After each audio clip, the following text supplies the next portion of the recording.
Next question भाई हमारे पास आता है कि which isotopes of hydrogen is use commonly as a organic reactions. अब भाई देखो यहाँ पे मैं आप लोगों से कुछ बेसिक चीज़ें भी आपको पता है कि मैं डिस्कस करता हूँ, ठीक है।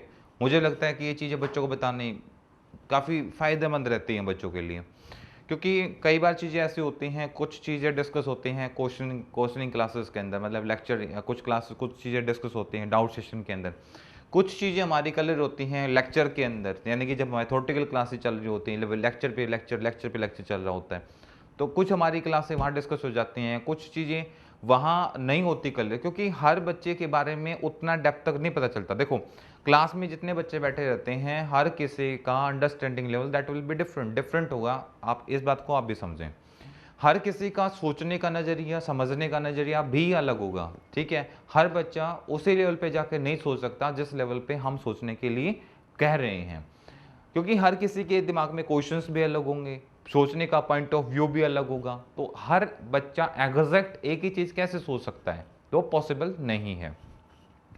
इसके लिए हम बार बार बच्चों को बोलते हैं कि बेटा डाउट सेशन मैक्सिमम से मैक्सिमम डाउट सेशन लेने चाहिए, क्योंकि जब तक आपको डाउट सेशन नहीं मिलेगा भैया आप उस चीज़ को नहीं सोच पाएंगे जिस चीज़ की आपको ज़रूरत है, या जो थॉट्स आपके माइंड में चल रहे हैं, जब तक आप वो टीचर के साथ कंसल्ट नहीं करेंगे तो तब तक आप उस लेवल पे जा ही नहीं सकते जिस लेवल पे आप जाने की सोच रहे हैं।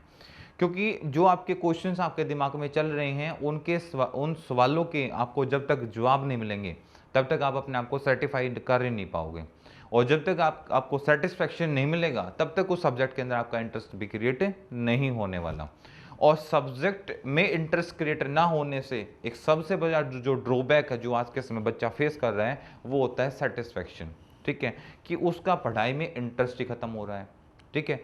और पढ़ाई में जो इंटरेस्ट खत्म हो रहा है उसका सबसे बड़ा रीजन है कि जो एक टीचर्स में और एक बच्चे के अंदर जो कम्युनिकेशन होना चाहिए उसके अंदर काफ़ी काफ़ी काफ़ी डिस्टेंस क्रिएट हो रहा है, वो अंडरस्टैंड की वजह से हो रहा है। और काफ़ी आज के मॉडर्न बच्चों ने काफ़ी चीज़ों को ऐसे अडोप्ट भी कर लिया है कि जो उनको डिस्ट्रैक्ट कर रही हैं, और वो डिस्ट्रैक्शन की वजह से कहीं ना कहीं उनकी थिंकिंग भी रेगुलर क्या हो रही है, चेंज हो रही है। बट मैं आपको ये बताना चाहूँगा कि आपको जो करना है, पढ़ने का मौका आपको दोबारा नहीं मिलेगा। जब भी आप कुछ सीखना चाहते हैं लाइफ में, जब भी आपको लगे कि आपको ज़रूरत है जिस फील्ड की, हालांकि आप लोगों को ये लगता है कि हमें एजुकेशन की कोई ज़रूरत ही नहीं है, हमें पढ़ने की तो ज़रूरत है ही नहीं, ठीक है, और ये एजुकेशन हमारी लाइफ में कोई इंपॉर्टेंस भी नहीं रखती। और यदि आपकी लाइफ में आपको ऐसा लगता है कि एजुकेशन आपकी लाइफ में कोई इंपॉर्टेंस नहीं रखती, तो मैं बी फ्रैंक आपसे कहना चाहूँगा, ठीक है, आप पढ़ के अपना टाइम वेस्ट कर रहे हैं, ठीक है। तो एक बात पे आप सीधा सीधा फोकस करें कि वहां पे आपको पढ़ने की ज़रूरत है ही नहीं, कि आपको ये लग रहा है। और जब आप किसी चीज़ को रील से सीखना चाहते हैं तो आप ग्राउंड टू अर्थ आ जाइए, ठीक है, अपने आप को ग्राउंड पे खड़ा कर लीजिए कि जी आपको आता नहीं है।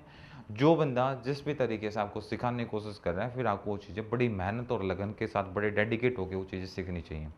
उस समय आप अपनी फैसिलिटीज़ को, अपने बैकअप को, अपने फाइनेंस बैकअप को, ठीक है, अपने ईगो को, अपने जो आपके पास कुछ सेटिस्फेक्शन वाले आपके गट्स होते हैं उनको थोड़े टाइम के लिए अलग कर दीजिए, क्योंकि कई बार बच्चे का ईगो उसको सीखने नहीं देता, कहीं से कहीं ना कहीं उसको मिसगाइड करना स्टार्ट कर देता है। आपको जितनी अच्छी पोजीशन पे आप जाओगे, जितने ऊपर आप अपनी लाइफ में बढ़ोगे, तो आपको उतना ही पोलाइट, उतना ही ईगो फ्री, उतना ही आपको सॉफ्ट हार्टेड होना पड़ेगा। ये कुछ क्वालिटीज़ होती हैं, जैसे एक बच्चा जब स्कूल में एंट्री करता है तो उसके अंदर कुछ गट्स होते हैं, कुछ स्किल्स होती हैं, ठीक है। बच्चा नॉर्मल होना चाहिए, बच्चा मैच्योर होना चाहिए, बच्चे के पास अंडरस्टैंडिंग पावर होना चाहिए, अडॉप्ट करने टेंडेंसी होनी चाहिए, साइलेंट वे बच्चा होना चाहिए, काफ़ी चीज़ें होती हैं। बच्चा सॉफ्ट स्किल्स वाला होना चाहिए, सॉफ्ट लैंग्वेज यूज़ करने वाला होना चाहिए। तो काफ़ी चीज़ें हम बच्चे के अंदर देखते हैं, काफ़ी चीज़ें हम चाहते हैं।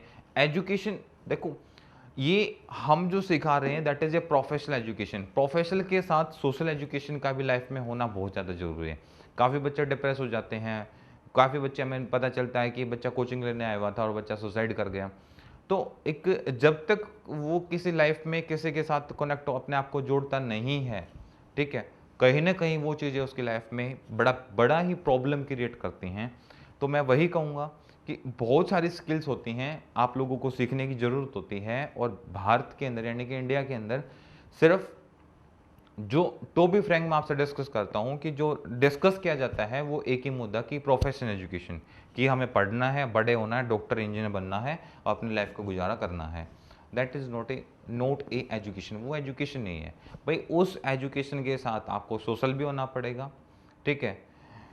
सोशल की प्रोफेशनल, आपने डॉक्टर इंजीनियर तो बन गए हो, तो आपको यदि ग्रोथ चाहिए लाइफ में, एक स्टेबिलिटी चाहते हो, तो उसके साथ साथ आपको, ठीक है, आपको सोशल्स होना पड़ेगा।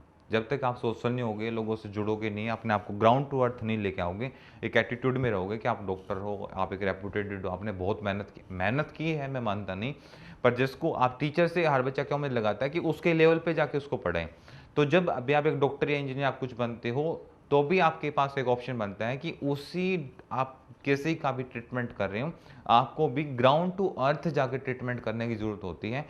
क्योंकि जब तक आप ग्राउंड टू अर्थ नहीं जाएंगे, जब तक उसके लेवल पे जाके उसको चीज़ें नहीं समझाएंगे, और आपके एजुकेशन, आपकी डिग्रीज, आपकी क्वालिटीज़, आप टॉप रैंकिंग बच्चे थे, आपने गोल्ड मेडलिस्ट बच्चे हो, तो भाई गोल्ड मेडलिस्ट हो, आपने एजुकेशन में एक्सपर्ट हो, आई नो वेरी वेल, आप हो, आपके अंदर क्वालिटीज़ हैं, पर उसका ये भी मतलब नहीं बनता कि आप उस पेरेंट्स कहने की, जो आपके पास आज इलाज कराने के लिए कोई पेशेंट आया है, वो एजुकेट नहीं है, वो गोल्ड मेडलिस्ट नहीं है, ठीक है, वो एक नॉर्मल फैमिली से बिलोंग करने वाला बंदा है।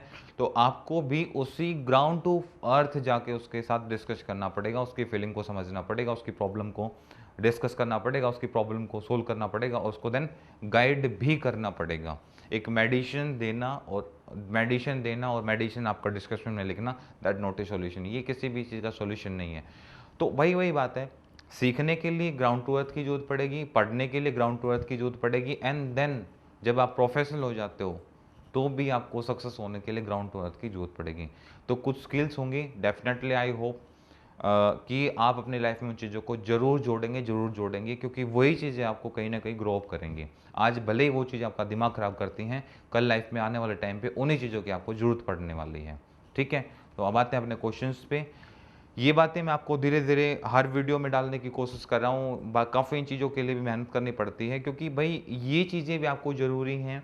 आपकी एजुकेशन के साथ साथ आपकी कनेक्टिविटी भी, मतलब आपके सोसाइटी के साथ होना भी बहुत ज़्यादा ज़रूरी है, ताकि आप डिप्रेस ना हो, आपको एनर्जीफुल फील करो, एंड आपकी लाइफ काफ़ी स्मूथ चलती रहे। मेरी आप लोगों से एक ही विशेष है कि अपने आप को कभी भी डीमोटिवेट ना होने दें, अपने आप को हमेशा पॉजिटिव फील कराने की कोशिश करें, ठीक है। स्टार्ट करते हैं कि आइसोटोप ऑफ द हाइड्रोजन जो यूज करते हैं कॉमनली फॉर द रिएक्शंस के लिए। तो यहाँ पे आपके पास मैं बात कर लेता हूँ हाइड्रोजन के 3 आइसोटॉप्स होते हैं।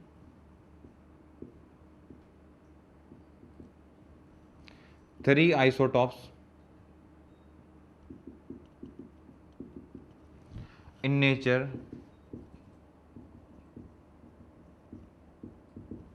3 आइसोटॉप्स बनाता है नेचर के अंदर।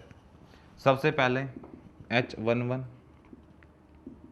H12, H13, ठीक है, ड्यूरेटियम और ट्रिटियम, ठीक है, हाइड्रोनियम, ड्यूरेटियम और ट्रिटियम, ये 3 आइसोटॉप्स आपके पास हैं। तो इनमें से deuterium and tritium both are use both are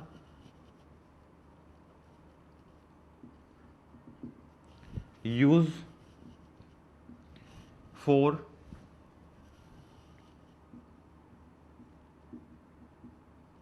organic reactions,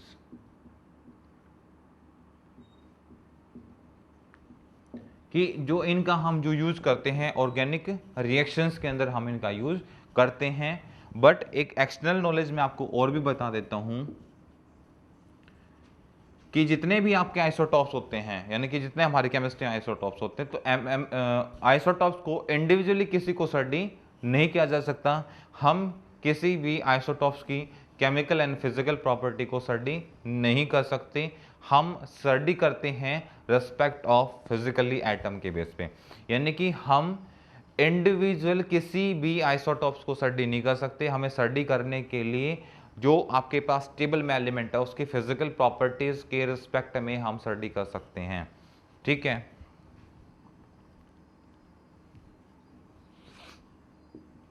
no study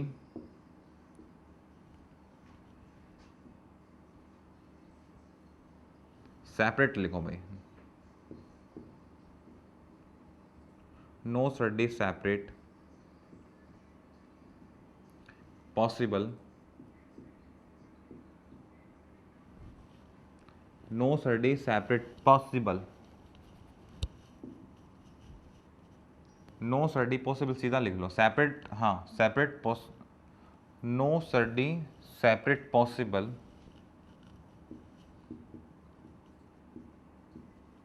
of isotopes physically and chemically.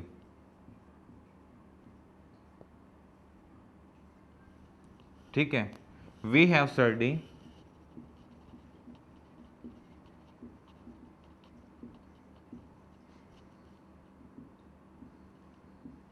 Based on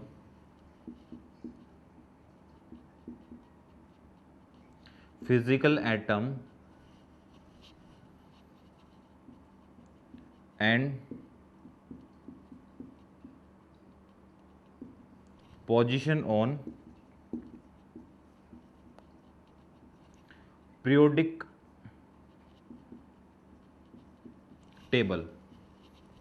सबसे पहली बात भाई, हम किसी भी इंडिविजुअल आइसोटॉप्स की फिजिकल केमिकल प्रॉपर्टी स्टडी नहीं कर सकते, हम वहाँ पे डिसेबल हो जाते हैं भाई, सीधी सी बात ये है।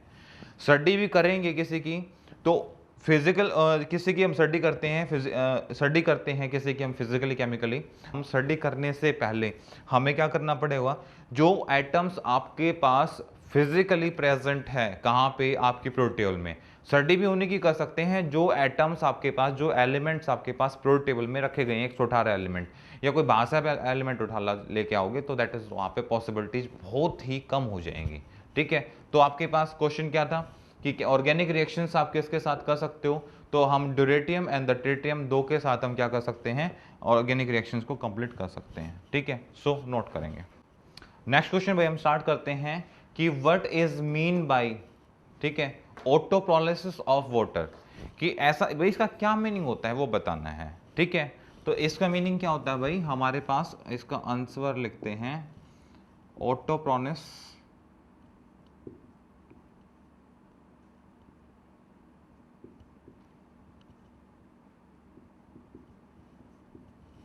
क्या होता है, is a same molecule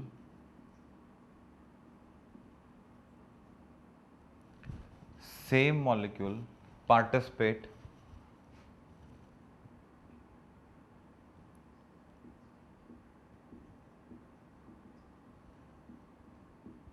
in a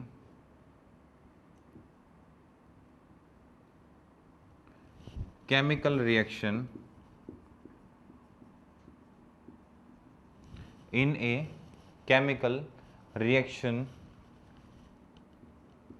and to give ions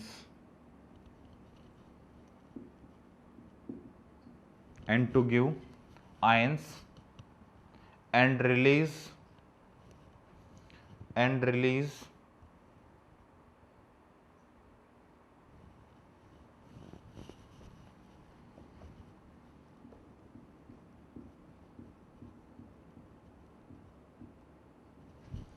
protons।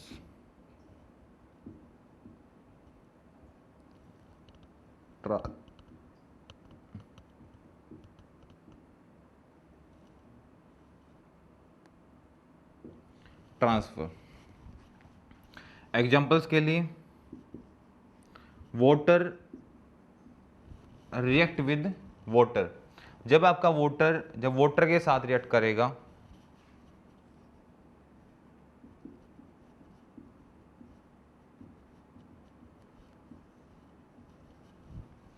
ठीक है भाई, हाइड्रोनियम आयन में कन्वर्ट हो जाएगी, प्लस में क्या होगा, OH नेगेटिव आयंस होंगे। ठीक है, अब देखो भाई वाटर के साथ ऐड कर रहा है, मैं थोड़ा सा यहाँ कंफ्यूज हो रखा हूँ। ठीक है, एक बात के लिए कि इस रिएक्शन को फॉरवर्ड रिएक्शन बनाऊं या इस रिएक्शन को इक्विलिब्रियम रिएक्शन बनाऊं। ठीक है, तो भाई इसके अंदर क्या होगा भाई, अब मैं थोड़ा सा कंफ्यूज इसलिए था कि अब मैं ये सोच रहा हूं कि भाई यहाँ पे इक्विलिब्रियम रिएक्शन कर दूं या इसको फॉरवर्ड रिएक्शन बना दूं।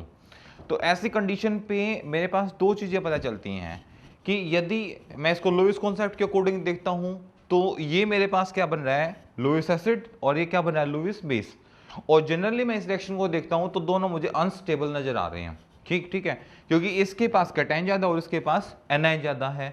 और स्टेबल कौन से होते हैं, जिनके नंबर ऑफ आयन बैलेंस होने चाहिए, और इनकी आयन्स कैसी होती हैं, अनबैलेंस। अनबैलेंस होने की वजह से अनस्टेबल हो गए, और अनस्टेबल होने के लिए डेफिनेटली कहा जाएंगे ये बैकवर्ड डायरेक्शन के अंदर। तो यहां पे ये प्रोसेस हो जाएगी हमारी equilibrium.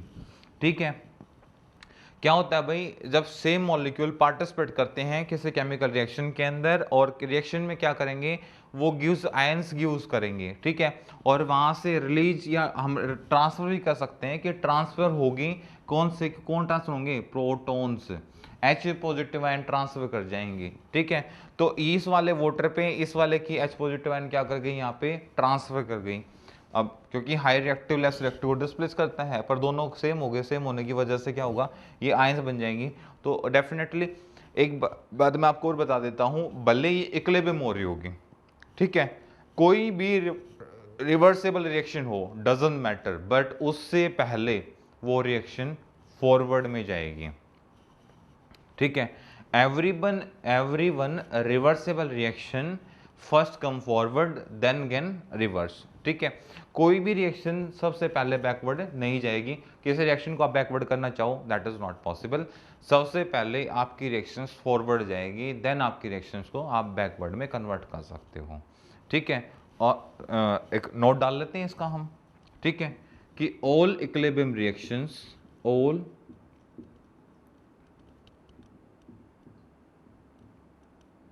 equilibrium reaction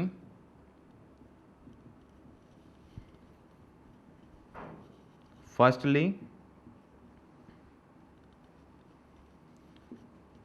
move forward direction,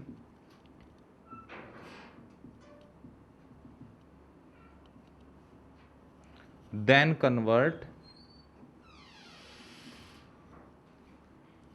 backward direction।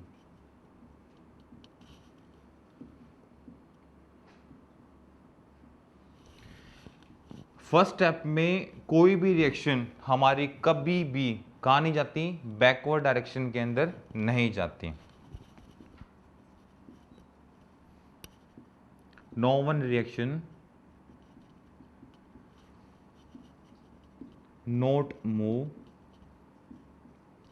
Into backward direction, चाहे वो भले ही क्या क्यों ना हो, इक्विलिब्रियम रिएक्शन क्यों ना हो। ठीक है, नोट करेंगे, कंटिन्यू करते हैं नेक्स्ट क्वेश्चन।